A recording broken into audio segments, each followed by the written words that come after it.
Nisargadatta Maharaş. Ben oyum. Bölüm 41. Tanık tutumunu geliştirmek. Gerçekleşmiş bir insanın günlük ve saatlik zihin durumu nedir? Nasıl görür, duyar, yer, içer, uyanır ve uyur, çalışır ve dinlenir? Durumunun bizimkinden farklı olduğuna dair ne gibi kanıtlar var? Sözde gerçekleşmiş insanların sözlü tanıklığının dışında durumlarını objektif olarak doğrulamanın bir yolu yok mu? Fizyolojik ve sinirsel tepkilerinde, metabolizmalarında, beyin dalgalarında veya psikosomatik yapılarında gözlemlenebilir bazı farklılıklar yok mu?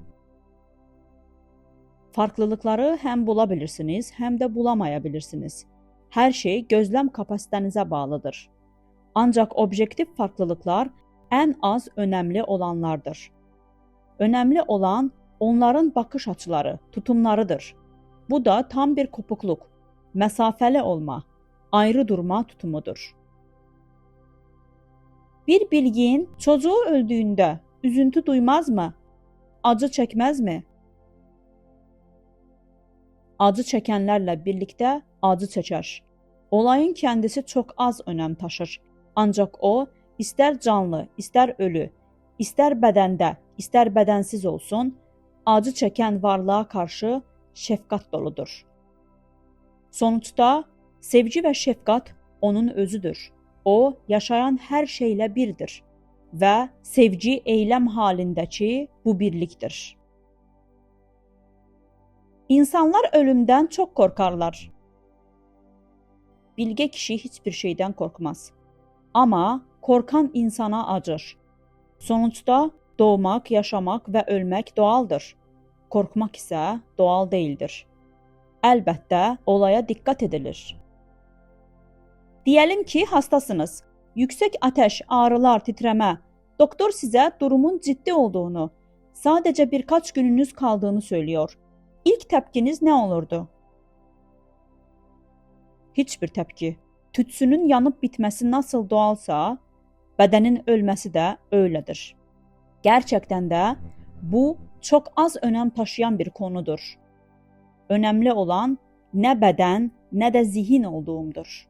Önemli olan ben olduğumdur.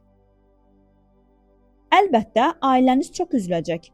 Onlara ne söylerdiniz? Her zamanki şeyler. Korkmayın. Hayat devam ediyor. Tanrı sizi koruyacak.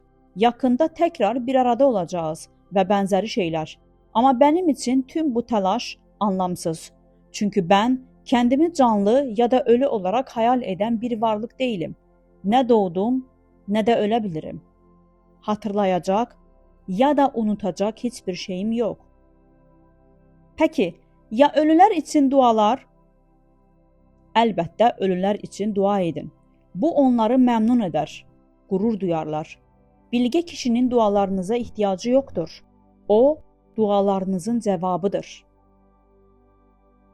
Bilge kişi ölümden sonra nasıl bir durumda olur? Bilge kişi zaten ölmüştür. Tekrar ölmesini mi bekliyorsunuz? Elbette bedenin çözülmesi bir bilge kişi için bile önemli bir olaydır. Bir bilge kişi için önemli bir olay yoktur. Ancak birisi en yüksek hedefe ulaştığında durum değişir. O zaman sadece kalbi sevinir. Başka bir şeyin önemi yoktur. Tüm evren onun bedenidir. Tüm yaşam onun yaşamıdır. Bir ışıklar şehrinde bir ampulün yanması şebekeyi etkilemediği gibi bir bedenin ölümü de bütünü etkilemez. Bütün parçadan etkilenmeyebilir ama bütün bir parça için önemlidir. Bütün bir soyutlamadır. Parça olan, somut olan gerçektir. Bunu siz söylüyorsunuz. Bana göre tam tersi olabilir. Bütün gerçektir. Parça gelir ve gider. Parça olan doğar ve yeniden doğar. İsim ve şekil değiştirir. Bilgin, değişeni mümkün kılan değişmez gerçekliktir. Ama size bu inancı veremez. Bu kendi deneyiminizle gelmelidir. Benim için her şey birdir. Her şey eşittir. Günah və ərdəm aynı şey midir? Bunların hepsi insan yapımı değerler. Benim için ne ifade ediyorlar? Mutlulukla sonuçlanan ərdəmdir. Üzüntüyle sonuçlanan günahdır. İkisi de zihin durumudur. Benimki bir zihin durumu değil. Görmenin ne anlama geldiğini anlamakta güçlük çeken kör insanlar gibiyiz. İstediğiniz gibi ifade edebilirsiniz. Sessizlik pratiği bir sathana olarak etkili midir? Aydınlanma uğruna yaptığınız her şey sizi ona yaklaştırır. Aydınlanmayı hatırlamadan yaptığınız her şey sizi uzaklaştırır. Ama neden karmaşıklaştıralım? Sadece her şeyin ve düşüncenin üstünde ve ötesinde olduğunuzu bilin. Ne olmak istiyorsanız zaten osunuz. Sadece bunu aklınızda tutun. Söylediğinizi duyuyorum ama inanmıyorum. Ben de aynı durumdaydım ama guruma güvendim ve haklı çıktı. Eğer yapabiliyorsanız bana güvenin. Size söylediklerimi aklınızda tutun. Hiçbir şey arzu etmeyin. Çünkü hiçbir şeyiniz eksik değil.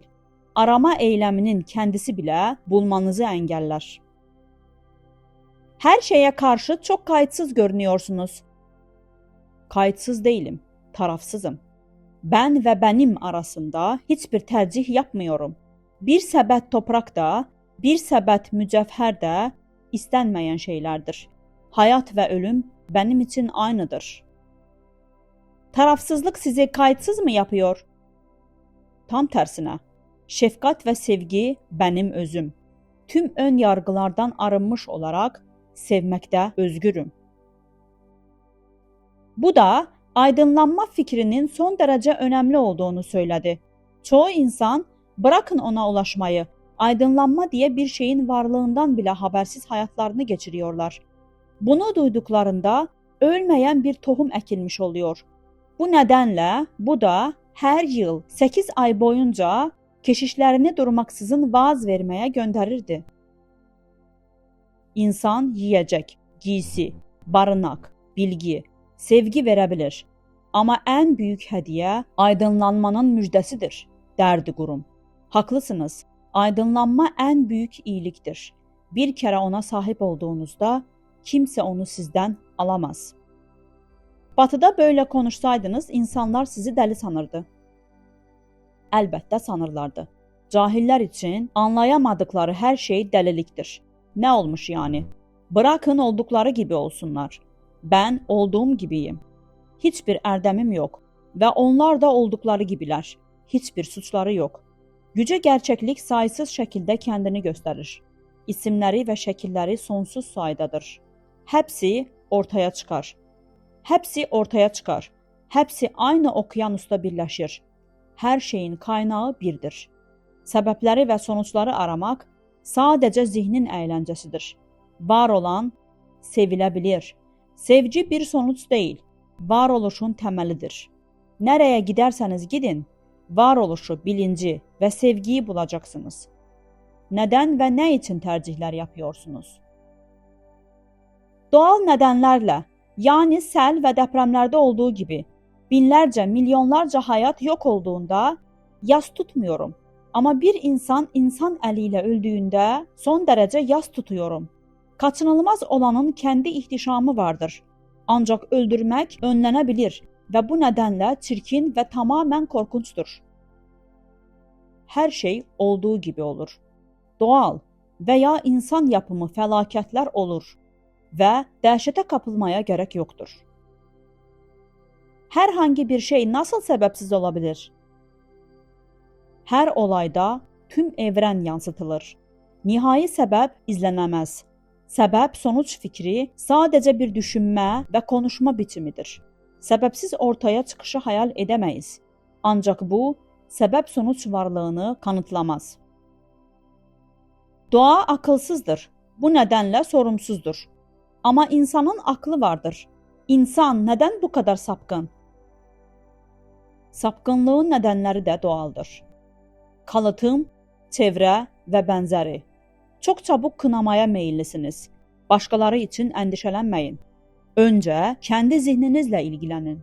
Zihninizin de, doğanın bir parçası olduğunu fark ettiğinizde ikilik ortadan kalkacaktır. Anlayamadığım bir gizem var. Zihin nasıl doğanın bir parçası olabilir? Çünkü doğa zihindedir. Zihin olmadan doğa nerede?